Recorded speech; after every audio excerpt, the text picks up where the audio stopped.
EZdrummer 3 includes an all-new eDrum settings page that makes using EZdrummer 3 with nearly any brand of eDrums simple and efficient. First, ensure that your eDrums are connected to your computer either directly via USB or through your Midi interface.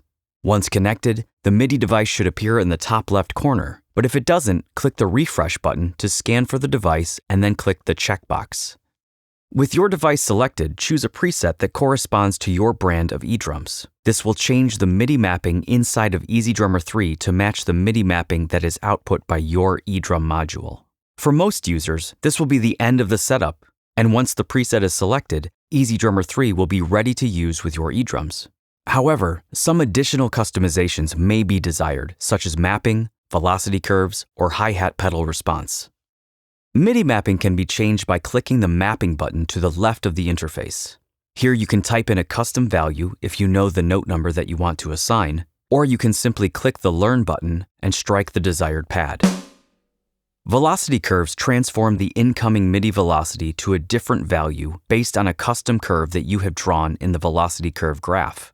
These are useful to correct the response that is output from a module or better suit the velocity response to your individual playing style.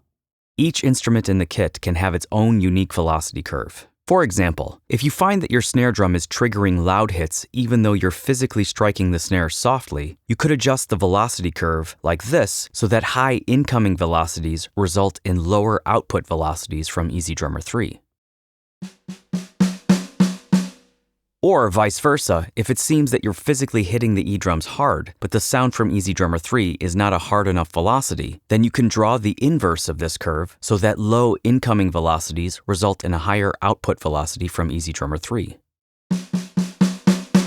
Multiple nodes can be created to perfectly draw in the response of each individual instrument in the kit.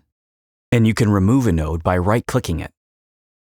At the bottom of the interface, you'll find the hi-hat pedal controls. Starting with the openness transition options, there are 3 selections in this menu, but we recommend starting with the eDrum optimized option if you're using eDrums. If you're noticing unnatural changes in the hi-hat articulation when playing on your eDrum hats, try changing to the note triggered transition option. This preset will only change the hi-hat articulation when a new note is sent from the module, as opposed to also changing it when CC values change. The hi-hat pedal range sliders will change how EZdrummer 3 reacts to the incoming CC value that corresponds to the openness of the hi-hats. Some eDrum hi-hat pedals will not send the full value of 0 to 127 when your foot is completely off the pedal or pressing down hard. So, if you have a difficult time triggering the fully closed articulations in EZdrummer while putting pressure on the physical pedal of your hi-hat, you can adjust this slider so that EZdrummer will trigger the tight hi-hat articulations with less physical force and a corresponding lower CC value.